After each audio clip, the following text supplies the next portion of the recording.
just washed, nice and shiny.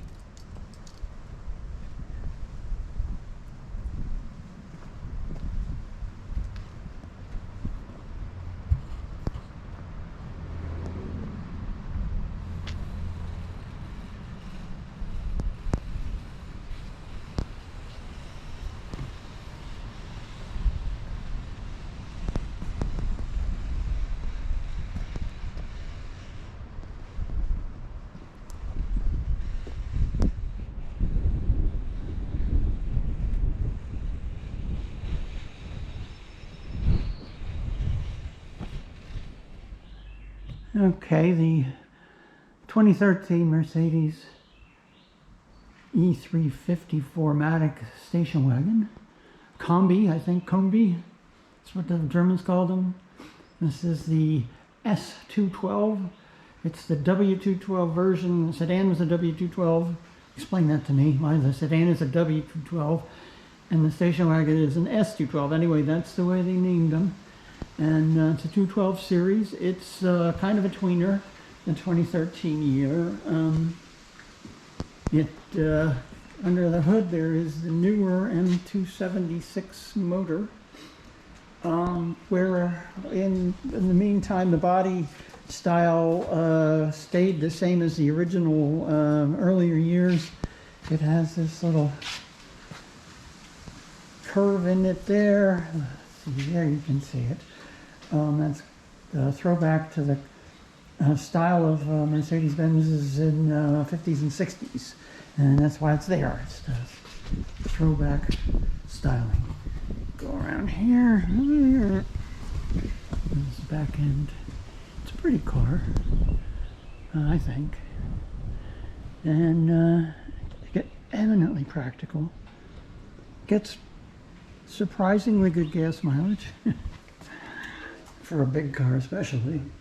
Easily do 30 miles a gallon without really trying very hard at all on the highway. So that's kind of neat. This one we bought in 2020.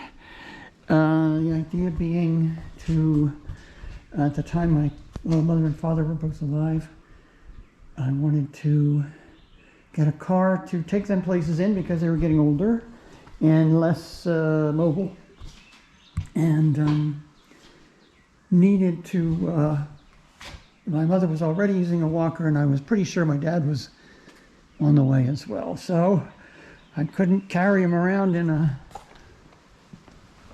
sedan anymore. Couldn't carry the walkers and them. So I got a station wagon. I'm not an SUV person. So you can fit two walkers in there without much trouble at all. So that was the idea. If you can see, I do my shopping in it. It's a great grocery getter. Anyway, that's why we bought it. That was 2020 being the first year of the COVID epidemic. Getting the car was a little bit of a trick, but we managed it. But the other thing I don't like about SUVs and do like about a station wagon or a sedan height car, I guess, is for people of that age in their 90s, is ingress and egress. You can turn around here. It's a big door, first of all, big opening, right? You can just turn around, sit down, boom, you're in the car. Pull your feet in, you're set. Same with getting back out. You just turn and put your feet down on the ground, not hanging in space like in a lot of SUVs and even crossovers.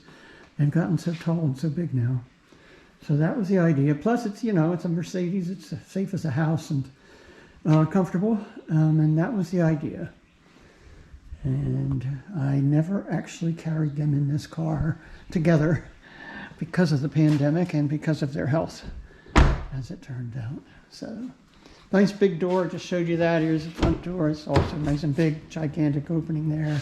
Easy ingress and egress. Very people-friendly vehicle.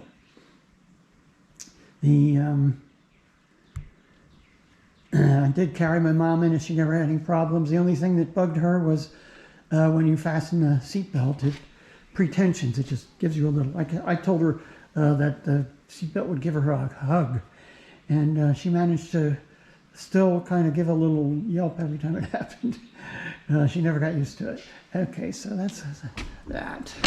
It's got the, trying to what they called it, AMG Sport or something, body style. There was it's a little more rakish. I think the ride height and everything is absolutely the same as all the rest of them. But the, like the trim panels and the, you know, the rear, you know, the bumper covers and so forth are styled in a sporty fashion. This is 17-inch wheels. I was happy to get that. I wouldn't mind 18s, but the 17s are very practical and tires are cheaper. And this is MB-Tex upholstery. I'll go into detail in the interior because it's all full of all kinds of clever things. But that's MB-Tex upholstery, which is also eminently practical. It's not what it used to be back in the 70s and 80s, but it's still pretty good. It's got nice, I mean, this is a station wagon, right? I believe, you look at the size of the brakes, I don't know if you can see them, if you look at the size of the brakes on this thing, they're as big as you'll see on a full-sized American pickup truck. They're large. Rear suspension is has air bladders to keep the ride height constant. So if you could put a couple people in the back, back of the car goes down, ride height adjusts back up to where it belongs. We've filled the thing up with I don't know, 12 or 15 bags of mulch one time at least. And other heavy stuff, and it just levels right out and drives like there was no weight in it at all. It's pretty neat. So it's a lot of fun. It's easy to drive, practical. They seem, this vintage seems to be pretty reliable. I'll show you a couple of things I'm aware of when we get to the inside. There is, I think I've heard something about rusty rear subframes. I have to look into that. But this one, we bought it with 37,000 miles, which is not very many. And when it went for a 7-year-old car when we got it. And it now has 55 or so. So to get driven. And this is in April 2024 is when I'm making this. So that's the outside, and I'll take you underneath.